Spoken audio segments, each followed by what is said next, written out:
Welcome to Discover Me podcast, where we bring you amazing people doing remarkable things in a very influential way. I'm Brian. And I'm Lavanna. And today we have with us Bre Smith, who's an author, prophet, minister, public speaker, and let's not forget, wife. Yes. Welcome. Welcome, Bre. Thank you, guys. I'm so excited to be here today. Now we're glad to have you. Yes, we are. We love everything that you're about. So we're definitely glad to sit down and have a conversation about everything that you're doing, because we're super excited for you. Before we even get started, tell us who Bre Smith is. Yeah. So, I like to just go by Bre. I really don't like titles. I'm just gonna keep that real with y'all all the way 100. But yeah, so I'm originally from Louisville, Kentucky. Grew up in a 2-parent household. Growing up was a little rough for me because my dad was abusive. So actually all of us in the household. So that was very interesting. But I did grow up in poverty. Came out, went to college. Ended up getting a corporate job with Walmart. So I was actually working my way up the chain. And from Walmart, ended up actually having an opportunity to move out this way on the East Coast. And I was like, yes, because I'm tired of living in Louisville. So ended up moving out this way and actually have loved it, living out here on the East Coast. Met my phenomenal husband. We were together. How long have we been together? Ain't that bad, y'all? We've been married 1 year, but we've been together like 2.5, 3 years. So it's been beautiful. And I am a children's author. So, I have Bre's Heavenly Adventures with Jesus. And, I have my own online ministry. I feel like I'm doing something. God has me doing something every day. And then I'm working on a few other things too in my business. So I'm excited about that. I don't think I've ever met anyone from Louisville, Kentucky. Yeah. Is it like, what is it like? Is it like city? Is it country? Because I'm from country. So no, it's city. Okay. Like if you meet anybody from Louisville, city. Gotcha. Now they talk about they from, oh my God, I can't even think of them little small town. But it'd be like a small town name. You'll know it because it won't, because if it ain't Lexington or Louisville, you'd be like, okay, you live in the country because we don't know where you from. It's like New York, I guess. I know some people from New York and they're like, no, they're not from New York. Like if they're not from New York City, it's not the New York you're picturing. All right then. But you mentioned that you're a children's author though. So like what made you get into writing books for kids? Yeah, so this is gonna be so crazy. So I've always wanted to be an author. I've always wanted to write my own story, and eventually I will one day. But what happened was during the pandemic, when everybody was laid off and trying to find stuff to do, I was fasting because I was like, okay, Lord, are you coming back soon? Because I need to get ready. So more like the hardcore fasting. So when I got done fasting, I just remember just going into a worship mode, and I ended up getting caught in a vision. So when I got caught up in this vision, I ended up seeing myself as a little girl, but not like how I see myself now. I literally saw myself as like a cartoon character, and I was like, okay. And I saw myself in the throne room. And if y'all remember the Prince of Egypt, you remember how Jethro was like a big dude. Yes. So I'm looking at Jesus as like this big dude sitting on the throne, and he has this big beard, and I'm like running up on the throne and I'm playing and hiding in his beard, right? So I'm just having this beautiful experience. So when I come out the vision, that's when I heard the Lord say, I want you to write a children's book, but I don't want it to just be one. I want it to be an entire series based off your life testimony. And then I'm going to give you the name. He said, Bre's Heavenly Adventures with Jesus. Wow. And it's like literally, I just looked up a couple things on how to write the book, and I literally just started, like the pages started writing themselves. Wow. Mm-hmm. Wow. Okay. So, okay. For some of us who may not understand what a vision is, talk to me about this, because you having this vision and then full force writing a book. Tell me about the vision. Yeah. Or what it is. And so we can relate to you putting this in your daily life. Yeah. So I know some people, when they have visions, they might have like an open vision where they literally see, as clearly as I'm seeing you guys right now, right? Like they're literally having an open vision. Some people have visions that are like in their mind eye. And so when I had my vision, it was like literally just seeing things, you know, like how you have an imagination. It's like literally being able to see it through your mind's eye. And that's the moment that I saw. Like I said, I didn't get caught up in the heavenlies. Now, a couple times I've had a few of those visions, but at that time it was just more of a mind's eye vision. Okay. And I think it's amazing that you are able to come out of that vision, come out of that moment, and really listen to what you were instructed to do, and you execute it. And we have the books. Oh, yeah. Two, yes, at that. Because when you started telling the story, I was thinking like you've been writing books for a while here, right? Because you got two of them, and it takes some people 5 years to even do their first one. I'm telling you, and I have one sitting from 5 years ago. Like I said, I've been trying to write my little, you know, personal memoir and never have once got it done. But as soon as God was like, hey, look, let's go. And it was like, okay. It's like it's almost like you know, when people talk about they get downloads, it was almost like he just downloaded it. And I just was able to just type. So you is it based off of your life experiences as a child? Okay, so tell us a little bit about some of those experiences that you put in the book. Without telling too much. Yeah, of course, without telling too much of the book, but give us enough to just know what to look forward to when reading your books. Oh yeah, no problem. So the first book was actually based off the relationship with me and my father. So, you know, I alluded to talking about earlier how he was abusive. So in the book, I didn't make him abusive, but I had him as an absentee father because technically he kind of was emotionally. And so in that, just asking my mother the question of why, because I did grow up, I always ask her, why doesn't he love me? You know, and I think too, like that was in a very important book because there's a lot of single family households out there that don't have dads. You know what I'm saying? And they always are asking the question, why doesn't he love me? Why isn't he there for me? You know, so I thought it was very important to really bring that out. But then I loved how in the book, how I had my mom where she didn't, you know, bash him or anything was like that. She was like, you know, sometimes daddies are scared, but you know, there's another daddy.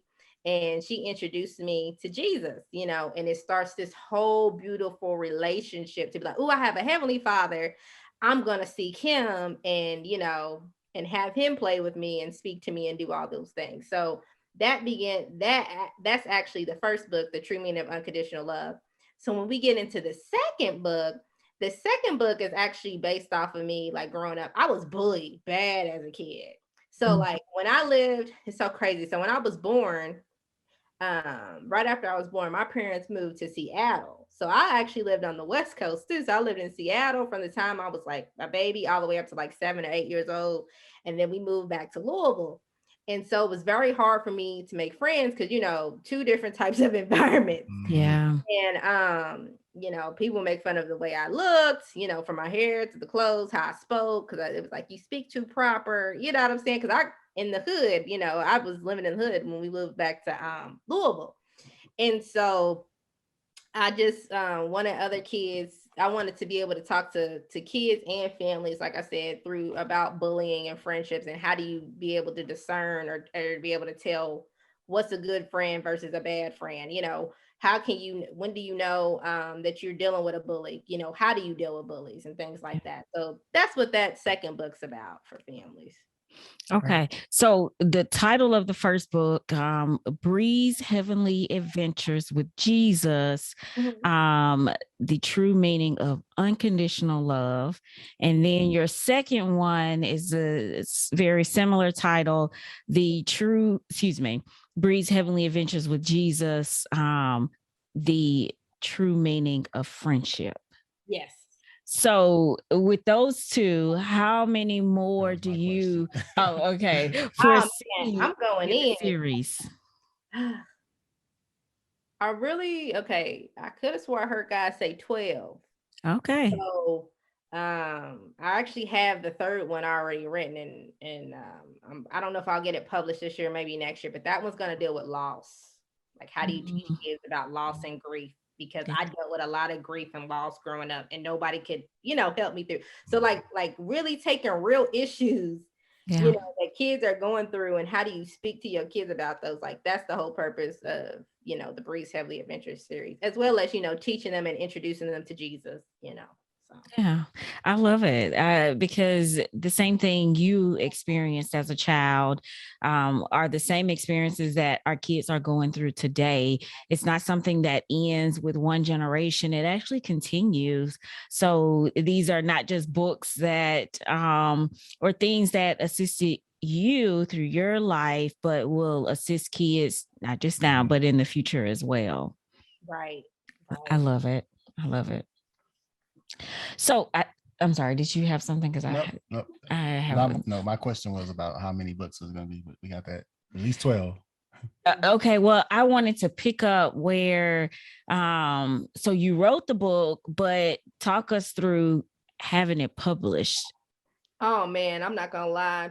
Now that is a process, especially when you're doing it all yourself. So I did everything myself. I didn't use a publishing company or a self-publishing company. I have thought about it, and I think not with this series, probably with other books that I do. I probably will go that route just because it'll be a lot easier for them to do everything instead of me. But I appreciate the process because Okay. yeah, you have to. So after you get done reading, writing your book, you literally have to try to you got to find people who are going to be willing to read your book, help you edit your book, and then if it's a children's book, of course, help illustrate your book. Yeah. And then from there, you got to know about pricing.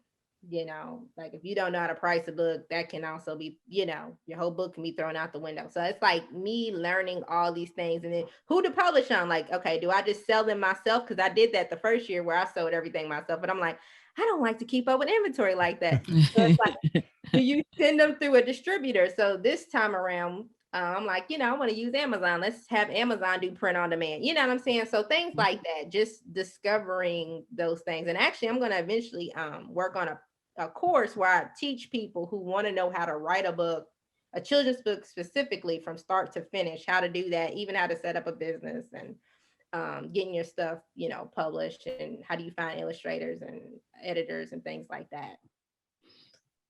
Okay. That seems like a lot.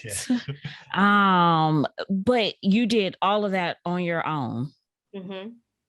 Yes. You sought people to read your book for you before you published it, and you published it and also sold them. Okay. I actually made money from them. So you said you did that with your first one. Are you still selling them, or did you decide to go with a distributor to assist with distribution and advertising? Like, especially talk to me about advertising and how you were able to get your books out there.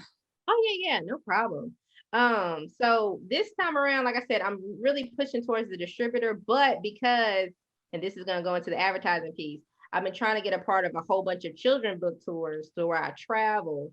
So of course I have to buy my own books, but I love that because on Amazon, you can order your author copies and then be able to just have them right for your event. You order how many ever you think you're going to need. So I like doing it that way a lot better. But like I said, I think it's still a good idea to still have some.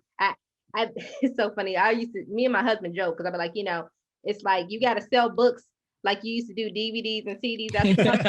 So you need to have some, in your trunk, just in case you meet somebody on the street or something. So it's good to still have some inventory, but I don't want to keep up with large volumes. But like I said, I know how to do both, so that's a blessing. With the advertising and the promotion piece, woo!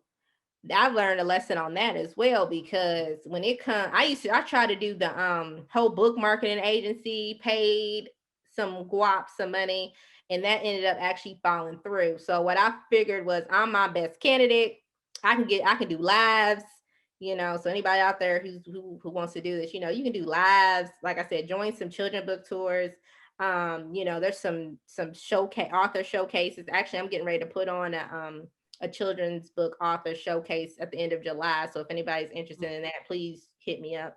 But yeah, you can do author showcases. You can do podcasts like this. Get in magazines. I mean, I remember like hitting up Life magazine and was actually able to get on the cover. So Oh, nice. working, yeah. So just working with different people that can help push you.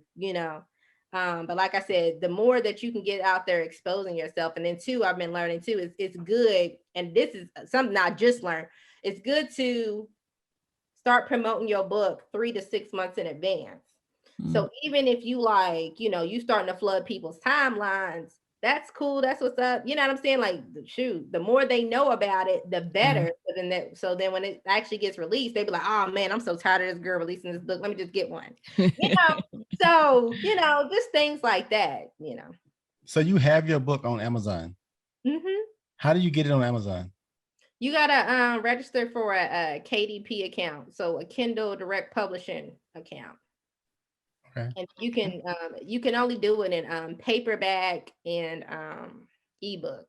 So I also suggest, because I learned this on my book. That's why I love book tours, because you network with other authors because they tell you about the different vendors. And if you get on Ingram will actually put it on Amazon for you, as well as distribute it through other types of vendors. And then you have the opportunity too, where if like libraries or other people like Barnes and Noble or something like that, they want to buy your books, they're going to buy it at a discounted rate, but they'll buy it in bulk, and so they can put it on the shelf. So this is learning stuff like that, along the process, during the process. Okay. I see. Look, what we talk about, we interviewed was it Dr. Kelly? Yeah. And I was like, I want to write a book, and I haven't started yet. So, and then you start looking at like putting it on Amazon. I'm like, I don't know, man. It looks like a whole lot. And then, like you said, advertising. I'm like, okay, I could do advertising. I'm gonna do like Facebook ads. So just the whole process. But I'm glad you went through it. So basically, networking is way more valuable. If you can, like I said, don't really try to spend the money. Like even on Facebook, I mean, you can do Facebook ads, but like I said, you got a podcast.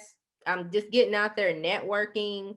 And like I said, you are your biggest fan. So just like flashing in front of people, I think like that's what's really gonna do it. And speaking of like the networking, I can only imagine that the community, the writing community, is huge, where networking is not a chore. I hope that there are other authors, and the network to help each other is definitely there. Oh yeah, I'm a part. It's so funny. I'm a part of so many author groups on Facebook. Look, you can just join Facebook and click in author groups. I mean, I've met so many different phenomenal authors. And then there's one group in particular that I'm a part of. Like when we have monthly meetings, I mean, they have showed us how to get on magazine covers. They have shown us how to reach out, to radio and other people. Because media is the biggest thing. I'm going to say media is going to be your best way of actually advertising your book. So if you can get it on TV, like if you're, if you got a topic that is, TV worthy, radio, like I said, Facebook, social media, Instagram, whatever you can, to get it out there. But media is going to be your best bet of getting it out.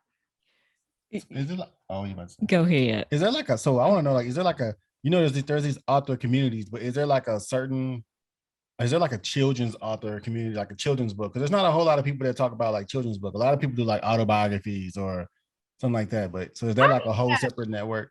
Yeah. Like I'm a part of well, I'm gonna say it on the show, but I'm a part of like the African American children's book community. And like I said, we are always helping each other. So like we're promoting things. Like I said, people are like say like, hey, look, I got a virtual showcase. Do you want to be a part of that? Like people are always putting stuff out there so that we can network, build other little sub communities, or like I said, and actually helping you to promote your stuff out there and buying, and people willing to actually go in those groups and buy. So okay. Mm-hmm. I actually forgot my question now. So was it my fault?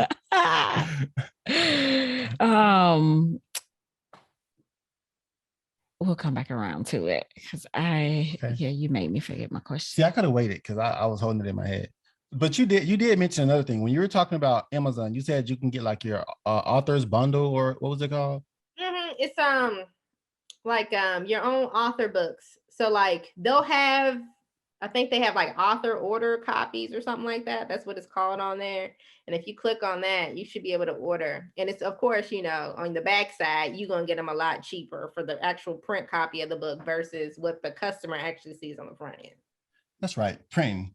So you mentioned publishing. So is that printing? Is publishing and printing two different things? Or is it kind of the same? Is that like all one process? Yeah, it's pretty much one process. I mean, printing is when they actually so like this is like them printing up your book, right? Like Right. the cover, the pages, all that. Publishing is when you fully it's out there, it's done, and you actually put it on to whoever if you're gonna use a distributor, or like I said, if you're doing everything yourself, or however that's gonna be. But so but it's all like one step of the process. Like at this point, we're saying like publishing, it's already a given that it's going to get printed. Mm-hmm. Okay. Because I just picture writing a book. It seems like so many. First of all, you got to write it. That's the hard part. But then you got to figure out how to get it printed and published. So, all right. Okay, I remember. Sorry.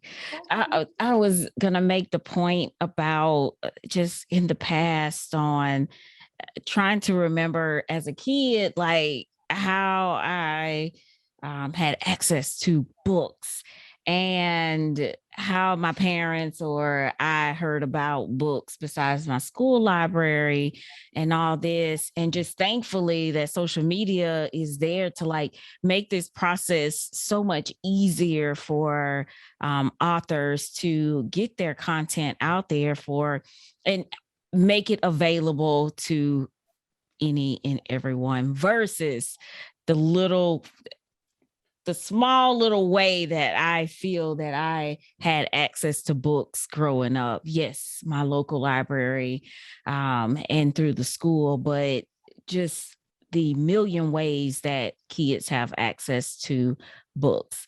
I only remember the library. Yeah. The school library. School library. Yeah. Right. Yeah. Yeah.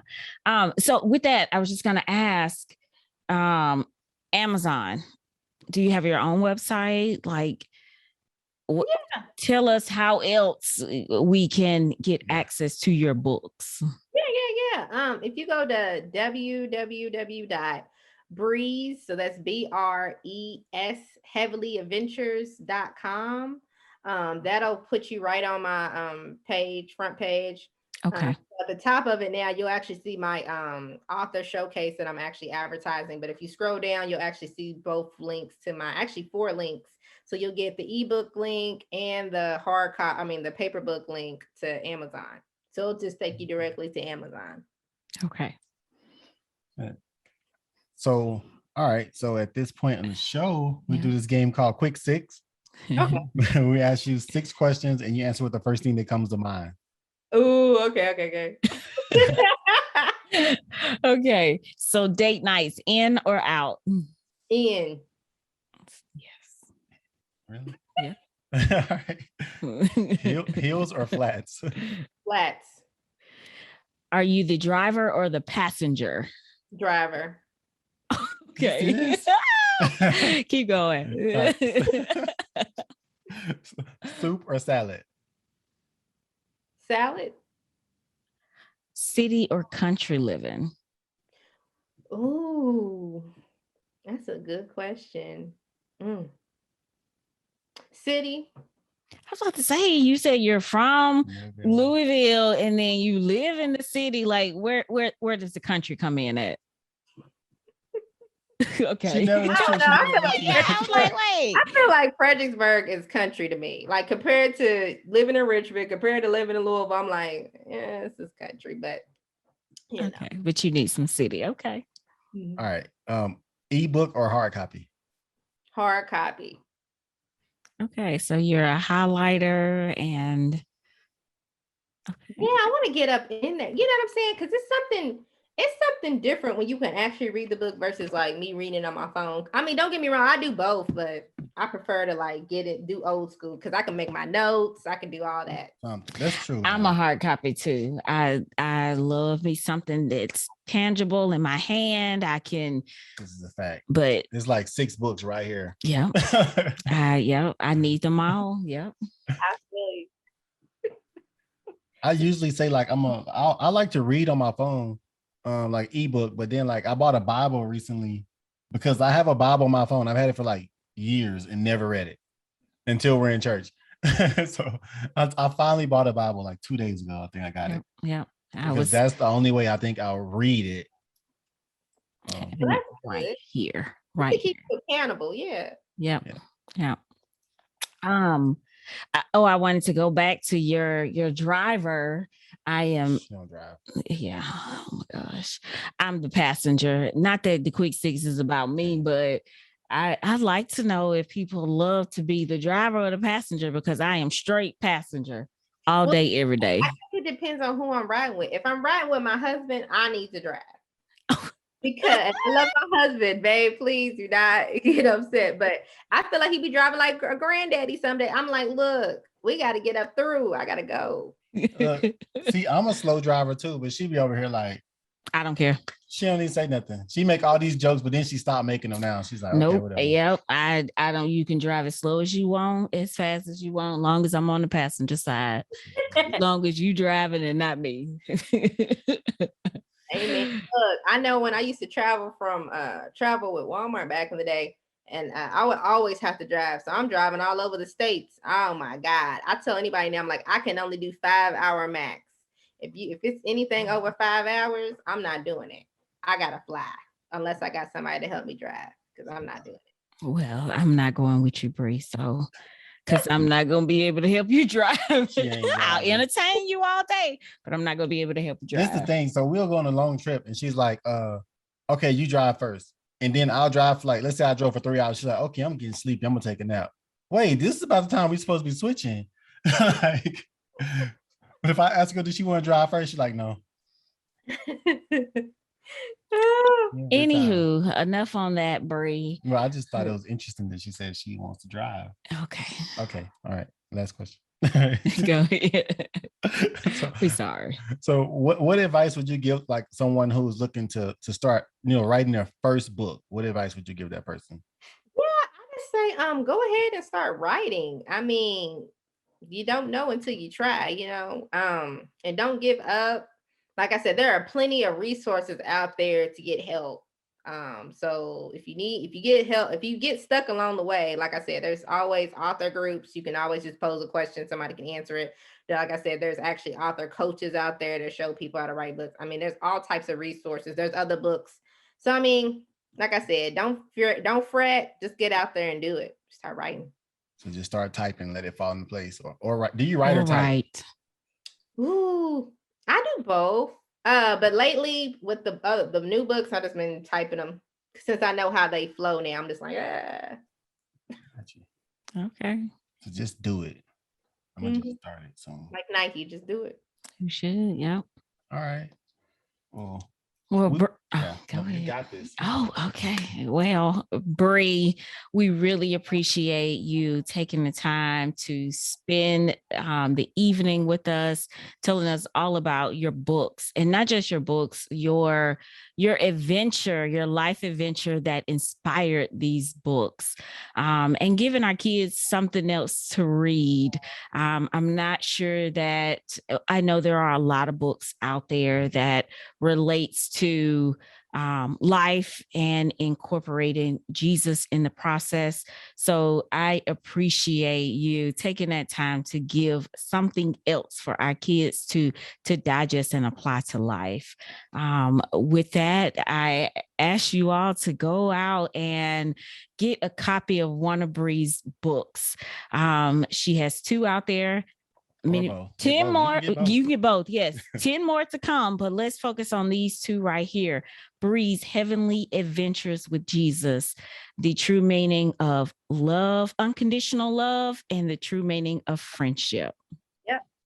So thank you so much, Bre, for being with us. We will ensure that we have you back on because I'm interested in these next 10 books that we are going to read. And how can people contact you?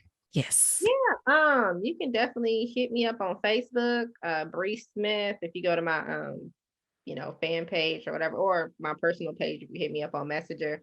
Also, you can hit me up on my email. I got two different emails. I got Bre at BreBrownBooks.com. And then I have Child Enrichment Solutions LLC at gmail.com. So that's my other one. If you want to hit me. Okay. Okay. All right. And we'll make sure we include Definitely that as well.